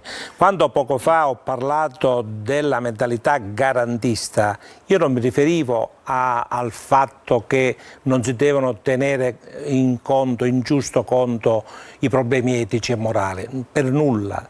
Non avrai ascoltato il mio primo intervento, forse il secondo lo hai ascoltato, in cui dicevo che il centrodestra deve aggiustarsi per alcune cose, l'ho detto chiaramente, deve parlarsi, deve vedere. In questo io inserivo tutte le problematiche che ci sono, perché soltanto i ciechi non si accorgono che ci sono problematiche nel centrodestra. Se non ci fossero queste problematiche non ci sarebbero quelle difficoltà di cui parlavo prima, l'astensione, la protesta e l'indirizzarsi verso altri soggetti politici. Io non riconosco al centro-sinistra l'autorità politica, non morale, me la guarderei bene, per essere alternativa. Io riconosco le difficoltà del centrodestra, che non sono numeriche, ma sono politiche, perché lo evidenziano i fatti degli ultimi mesi, dell'ultimo anno. Fra l'altro il presidente Musumeci lo ha detto in maniera più, come posso dire, più allegro di quando lo posso dire io, le difficoltà ci sono. E allora un centrodestra che vuole essere all'altezza del suo compito e all'altezza del risultato numerico che può avere in Sicilia, perché numericamente il centrodestra è molto più grande, deve trovare le soluzioni anche di carattere. In questo caso tu hai detto etico, io accolgo il tuo ragionamento, per far sì che l'opinione pubblica che non va a votare o che si ribella si ritrovi ancora una volta nel centrodestra. Ecco, questa è la mia posizione, volevo chiarirlo perché non vorrei che ci fossero equivoci. Una cosa è essere garantisti, una cosa è capire le difficoltà che una coalizione ha, che poi io politicamente non riconosco al centrosinistra la capacità di essere alternativa del governo. Se mi consenti, è un mio pensiero e sono libero di esprimerlo per come vedo che procede il centro-sinistra in Sicilia. Altro discorso delle vere. Lei che conosce Vannacci, Stancarelli l'ha avuto, diciamo, a fianco? No, un buon rapporto, ancora ce l'ho a fianco. Che cosa succederà con Vannacci in Sicilia? Intanto in Italia mi sembra piuttosto chiaro. Intanto io non ho la palla di vetro, quindi non so cosa succederà. Vedo che c'ha un certo successo perché è facile essere all'opposizione, proclamare punti che tanti condividono, posso dire che alcune cose che dice Vannacci le condivido anche io, ma questo non vuol dire essere con Vannacci. Però se c'è opinione pubblica che non è classe dirigente e che guarda con simpatia a Vannacci, è chiaro che poi ci sono i sondaggi che ci sono. I sondaggi comunque sono una cosa e il voto reale è un'altra cosa. Se Vannacci fa qualcosa che metta in difficoltà il centrodestra a vincere, Vannacci si sgonfierà facilmente, perché l'elettorato di destra e di centrodestra non permetterà mai che col suo voto possa vincere la sinistra. Ecco, questa è una piccola previsione che posso fare io, poi non ho il pendolo, quindi non so cosa farà in Sicilia, se prende il 2 o prende il 10%, non lo posso sapere. Allora, prima dei saluti chiamo Totò Calì che è collegato per le vignette, chiudiamo anche oggi in bellezza. Eccomi qui. Sorridendo con le vignette. Allora Totò, fai un attimo una cosa, ci fermiamo un attimo per la pubblicità, dopodiché torniamo e ritorniamo sulle tue vignette, va bene? Sta lì, buono, non ti muovi, non ti muovi.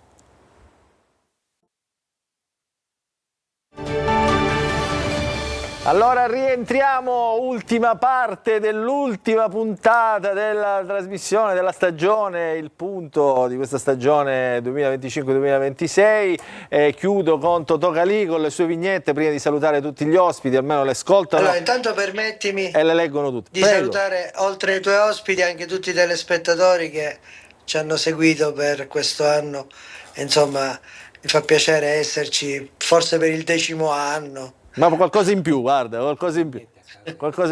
Stancarelli ricorda che gli hai dato una vignetta illo tempore, quindi... Sì, io avevo 16 anni. Sì, e io 12.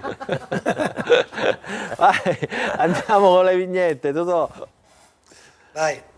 Oh, cos'è questo? Pensavo... Il caldo. Il caldo, no, questo non è il caldo. Questa è la nuova legge sulla caccia. Sì. E infatti c'è qua la quaglia che dice stavolta me la quaglia. Stavolta me la quaglia, insomma, con la nuova legge sulla quaglia, sulla caccia, insomma, la quaglia. La spara tutto. Questo è il caldo. Questo è il caldo, infatti. 16 città da bollino rosso, in effetti c'è un po' di caldo, non solo in Italia, dice, tutta Europa. Ho preso una cotta. Che tempo c'è a Bruxelles? Proprio che cotta lei. Caldissimo. 35 gradi. A Bruxelles, insomma. Tu pensi che io sono a Parigi? E o caldo è Parigi. Andiamo. Sì, non ci sono i condizionatori nelle case. Perché non sono abituati. Poi, prossima vignetta, a proposito di Parigi. Eccola qua. Sì. Ecco qua, il Louvre chiude prima proprio per il caldo. Ricordati che non hai fatto e gli oli friggono, gli oli intesi come tele ad olio. Qua infatti c'è la Gioconda. Olio su tela, olio fritto su tela, eccolo qua. Fritto su tela. Fritto su tela, poi che c'è? Questa è una notizia curiosa. Questa è una notizia curiosa, in America c'è un uomo con un pene di 1 centimetro. Totò! Allora questo invece, mannaggia, gli mancava tanto così per essere donna. Totò, insomma, chiudi così, insomma. Porto si sta ammazzando alle risate.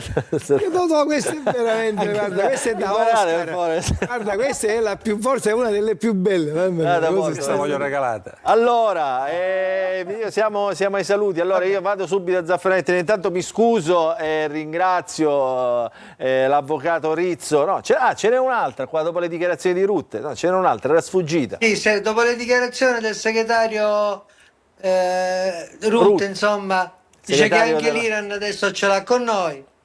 Vabbè, questo è Rutte libero. Questo l'avete titolato con la Sicilia così. Questa l'ha riciclata da là. Totò, mi ha fatto sgamare questa volta. Allora, no, dicevo, torna a Zafferanetto per salutare l'avvocato Rizzo. Non è che ha riciclato. L'avvocato Rizzo, insomma, non ho avuto modo di parlare, di intervenire, è rimasto sulle sue. Forse ha fatto bene, avvocato. Aspetti, sentiamo. Sentiamo, prego. La ringrazio, non si preoccupi, sono io la canzone sulla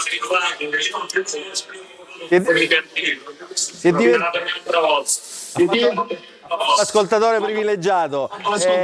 Saluto anche Alberto Cardillo. Alberto. Grazie, io volevo dire solo una cosa, per una cosa che hai detto prima, noi non fermiamo e ce la suoniamo. Queste manifestazioni, io che sono allievo tanto di Facusso quanto di Stancanelli, che può stare in qualsiasi partito nel patrimonio della destra siciliana, ci hanno insegnato una cosa, il dono dell'ascolto.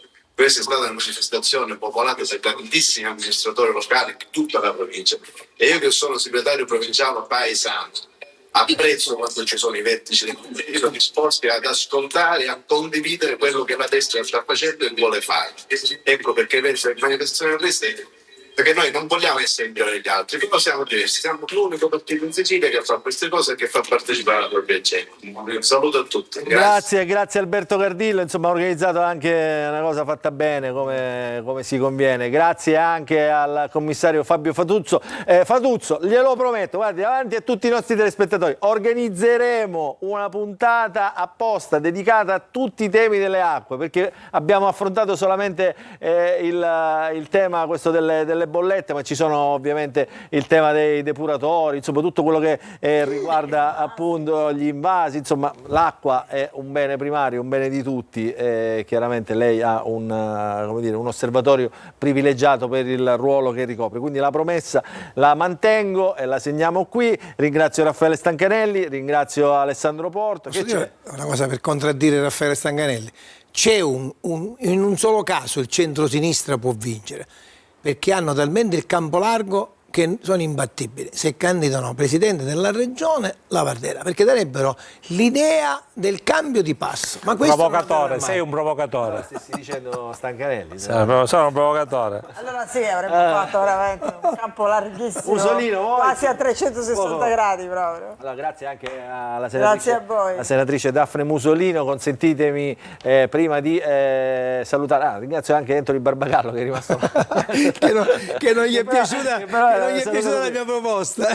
Ciao Anthony. Allora, consentitemi, visto che è l'ultima puntata della stagione, di ringraziare tutti coloro che hanno contribuito ovviamente a rendere questa stagione importante, con diciamo anche delle cose che sono schizzate un po' anche fuori dai nostri confini. Io ringrazio innanzitutto Simona Mazzone che ogni sabato coordina qui la nostra regia, il nostro Antonio Condorelli, poi tutti i giornalisti che ovviamente si alternano qui, la nostra Miriam Di Peri, il direttore Emanuele Lauria, Curzio Sabella, Giuseppe Pipitone del Fatto Quotidiano, poi i nostri Elvira Terranova, Alfredo Pecoraro di ADN Cronos e Anzi, insomma un po' li salutiamo tutti, e saluto anche ovviamente poi quelli che ci danno anche spunto per ragionare, noi, i nostri istituti di sondaggio che ovviamente collaborano con noi, l'Istituto Piepoli con il presidente Livio Gigliuto, SVG e Demopolis con il presidente Pietro Vento. Grazie ovviamente a tutti i nostri tecnici, al nostro direttore Michele Cucuzza, Totò l'abbiamo ringraziato, e là Totò saluta anche tu. Fai vedere che ci sei, che non sei un ologramma. Alla prossima, al prossimo anno. Che non sei un ologramma. Allora, grazie a tutti i nostri telespettatori per averci seguito anche in questa stagione. Buona estate a tutti. Chi lo sa che magari ritorneremo subito per parlare di elezioni anticipate, perché saremo là alla scadenza. Grazie a tutti, buona estate a tutti.